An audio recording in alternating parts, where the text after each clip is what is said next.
forget to subscribe my channel Hang Duk Mana. Sas. Assalamualaikum, selamat datang lagi ke channel Hang Duk Mana. Mari kita dengar respon Datuk Kamal Amir terhadap isu apa?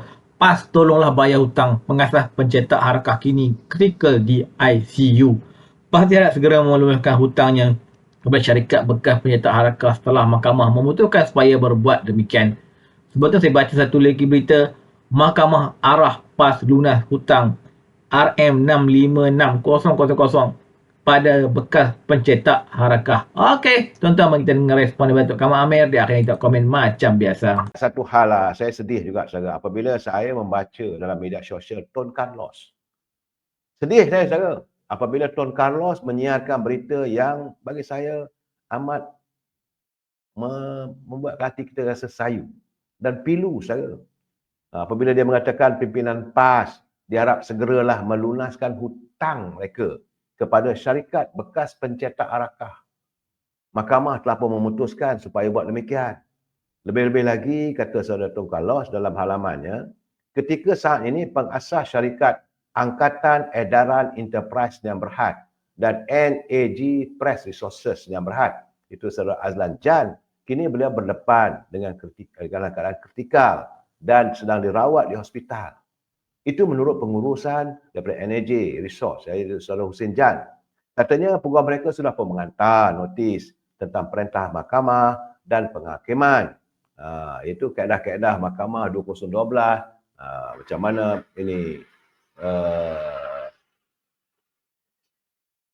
bagaimana perlu dibayar. Jadi sepatutnya jelas. Orang tengah sakit ni, mereka perlu menyelesaikan bil itu dalam tempoh 7 hari. Itu kata mahkamah. Notis berkenaan dikeluarkan pada 13 hari berlalu. Jadi dalam keadaan pengasas kedua-dua syarikat tersebut berdepan dengan tahap kesihatan yang kritikal, sepatutnya PAS ni adalah sikap, ada keimanan, ada ihsan lah sikit pada orang yang telah pun melaksanakan tugas dengan baik. Sebagai pencetak suara PAS itu harakah, adalah keprihatinan. Beliau sedang sakit sekarang, sedang dirawat di hospital dan memerlukan kos. Saya bila baca tulisan yang dicatatkan oleh Tun Carlos begitu, terasalah hati saya, kenapalah begitu sikap pemimpin mereka. Dalam keadaan pengasas kedua-dua syarikat berdepan dengan tahap kesihatan yang kritikal, sepatutnya PAS ada sikap iman dan ihsan untuk membayar hutang cetak harakah. Azlan juga difahamkan menghidapi kompilasi buah pinggang dan jantung dan beliau dimasukkan ke unit rawatan rapi ICU Hospital KPJ Shah Alam selepas tidak sedarkan diri pada ahad lalu. Bagaimanapun kata Hussein, keadaan Azlan kini semakin baik dengan pemantauan rapi pihak hospital selepas kembali sedar daripada koma. Astagfirullahalazim. Saya haraplah pimpinan PAS adalah perhatian bayarlah. Orang tengah sakit tu, kamu berhutang, mahkamah pun menyatakan bahawa kamu perlu bayar. Apa hal ni? Kenapa dibiarkan begitu? Saya tak tahulah. Kalau UMNO kita dalam keadaan begitu, kita bayar awal. Kena ingat saudara, ingatlah apa kata Sayyidina Abu Bakar, Sayyidina Umar Al-Khattab. Kerana pesan baginda Rasulullah, bila kamu menggajikan orang, kamu kena bayar gaji seorang itu sebelum peluhnya kering. Ini kawan dah masuk hospital lagi. Tuhan, tak tahulah saya. Saya tak nak cakap lebih, cuma saya merayu kepada pimpinan PAS. Tak payah lagi lah nak bercerita soal company itu dah bankrupt ke, company itu dah muflis ke. Orang yang menjalankan tugas itu sekarang dalam keadaan sakit, bayarlah. Duit pun bukan tak ada, banyak. Sekarang ni, jadi bercakap, kita begitu begini. Saya tak mau bercakap lebih, saya cuma merayu atas keperhatian. Sebab yang saya tahu yang mencetak itu pun tentulah beliau juga orang PAS. Tapi bagi saya lah, saya harap, saya tak mau campur urusan parti sebut. Tapi bila Tun Carlos menulis catatan sebut, membuatkan saya terpanggil untuk bercakap malam ini, saya juga mengayulah. Saya bukan nak campur, itu urusan rumah tangga anda. Tapi sebagai manusiawi, sifat kemanusiaan itu perlulah diperlihatkan. Politik juga, saudara. Itu pulanglah. Baik, saudara. Sedih saya dengar bila orang yang cetak harakah sampai masuk hospital. Bukanlah kerana tak dapat duit masuk hospital, tidak. Dia sakit kerana ada kompilasi, buah pinggang, jantung dan sebagainya. Tetapi suasana dia, keadaan dia. Dalam keadaan sakit, dia memerlukan wang yang banyak untuk membayar kos perubatan. Jadi adalah sikit empatinya, ada simpatinya saudara. Pak Cuy, dia kata Harakah banyak iklan ubat keras. Tak ada tu saudara. Tak ada. Saya tak mau mempertikaikan soal itu. Pak Cuy jangan minta nak heret saya untuk masalah. Tuan Ibrahim Tuan Man kata tunggu keputusan mahkamah untuk penyelesaian hutang Harakah, tapi mahkamah dah buat keputusan, itu kata Al-Azam Osman. Sudah apa ini Azminuddin dia kata bekas Menteri Agama, PAS pun kata bagi 5 hari aja untuk ubah.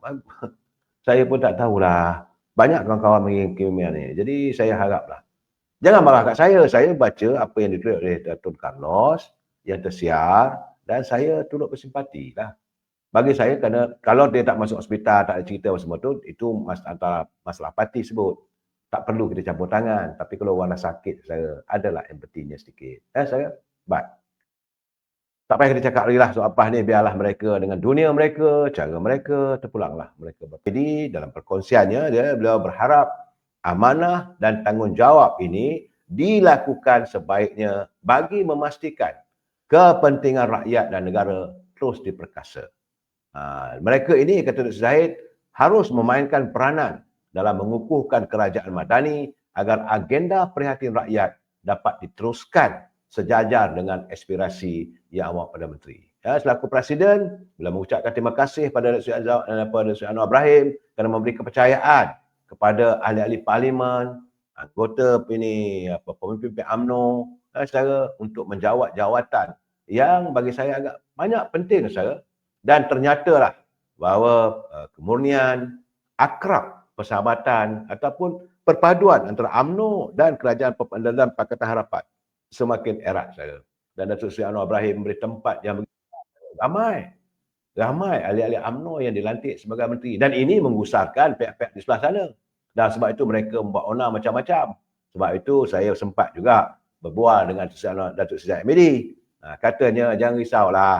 Apa yang dialami sekarang ini merupakan satu ledakan yang tidak mampu diterima oleh pihak di sebelah sana. Jadi katanya kepada warga UMNO, bersedialah untuk menghadapi serangan daripada pihak-pihak yang tidak senang melihat keberadaan UMNO dalam Pakatan Harapan. Sebab itu macam-macam saya. Macam-macam mereka mengatakan pelantikan Datuk Seri Muhammad Hassan selaku timbalan Presiden UMNO ditukarkan daripada Kementerian Pertahanan kepada Kementerian Luar Negeri. Juga kononnya ada helah politik. Dia kata tak ada.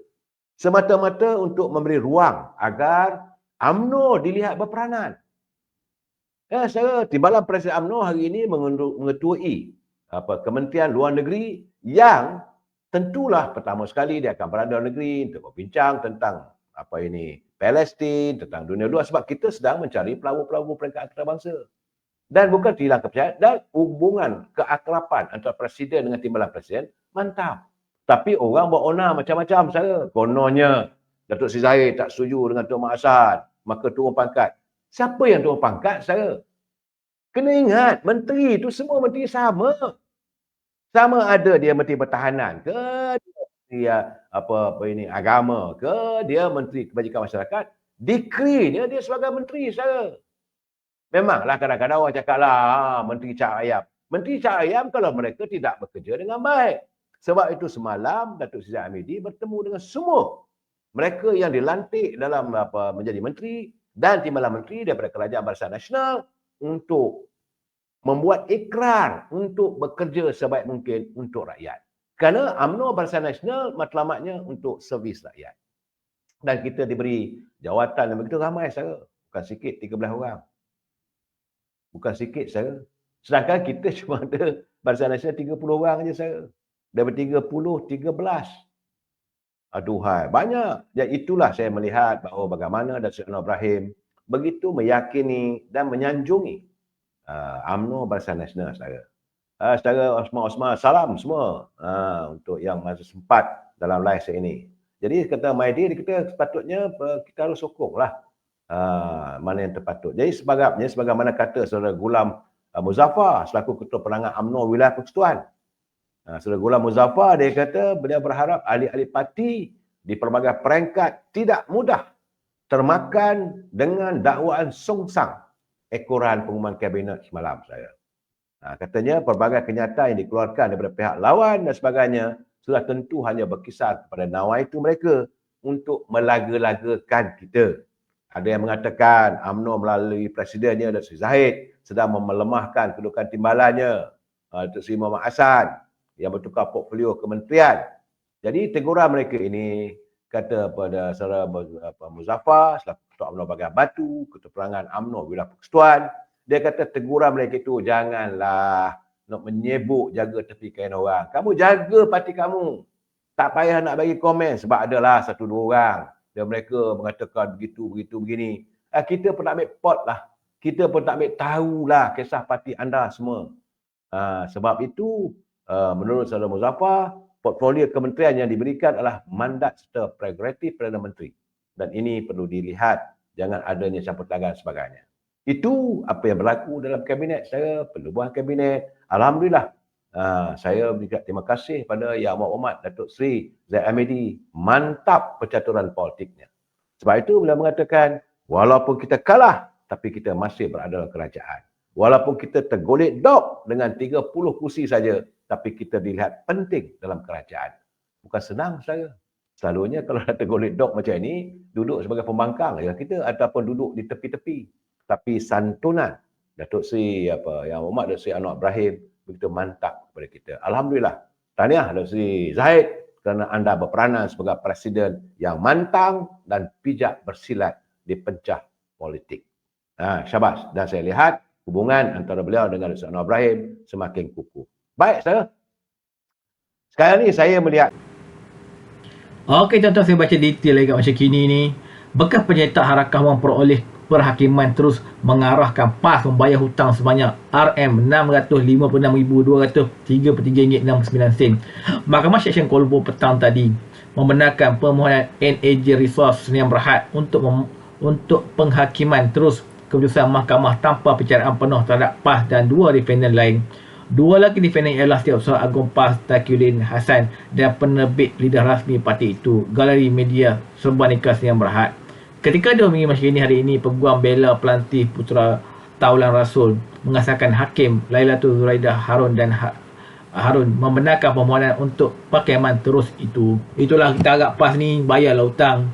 Apabila mereka membawa imej kononnya pembawa imej yang baik, imej yang menegakkan agama Islam, bayarlah hutang. Islam ni suruh kita bayar hutang ni. Akhirnya tuan-tuan, mari terus menyokong kajian buku dan PMN Ibrahim. Assalamualaikum.